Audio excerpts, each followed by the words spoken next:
Düşəzban xalanın gəlini istəyirdi toyuqlara dən səpə. Sarı toyuq gözünə sataşmadı. Biraz cüy-cüy eləyib çağırdı.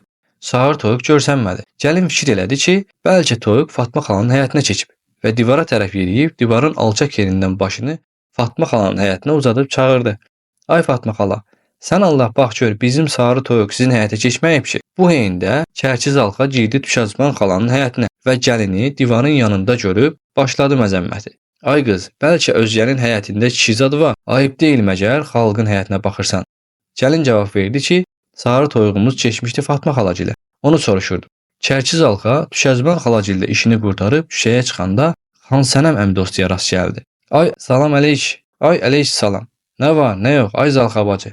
Çərçiz Alxa düşənin o tərəfinə, bu tərəfinə baxıb ağzını aparıb yapışdırdı Xan Sənəm əmdostunun qulağına və belə pıçıldadı. Düşəzban xalanın gəlini divarın çatdağından Fatma xalanın oğluna göz eləyirdi. Vallah mən özüm gözümlə gördüm. Amma sən Həzrət Abbas bir kəsə demə. Xan Sənəm əmdostu gedirdi Şərəbanı bacıgilə.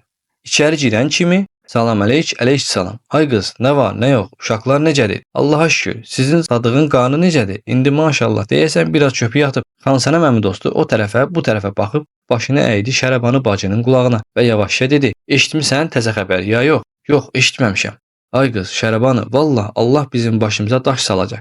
Deyirlər ki, Düşəzban xalanın gəlini divardan xəlvətcə Fatma xalanın həyətinə girib. Fatma xalanın oğlu ilə oynayırmış və naqəfil bu yandan da gəlinin əri çıxıb. Yəni Düşəzbanın oğlu çıxıb görüb və arvadını da o qədər döyüb ki, indi deyirlər o maçışka qızı maçışka yorğan döşəkdə yatır."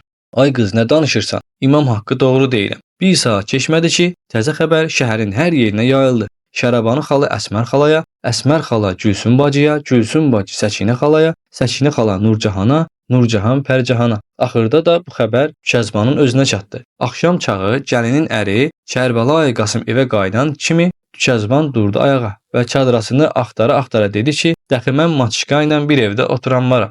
Ya bu evdə gərək mən qalam, ya da gəlin qalam." Xülasə, Kərbəlayı Qasım anasını qoymadı getsin və hirsi ilə gedib yapışdı övrətinin boğazından ki, boğub öldürsün. Səhər açılınca 3 dəfə ana və oğul gəlini saldılar dəyənək kötəyinin altına. Ancaq bir neçə gündən sonra yavaş-yavaş Düşəzbana və oğluna yəqin oldu ki, bu deyilən sözlər böhtandır. Amma yenə hərdən bir Kərbəlayı Qasım biçarlayanda övrətini salardı kötəyin altına ki, niyə sən divardan Fatma xala ilə danışdın?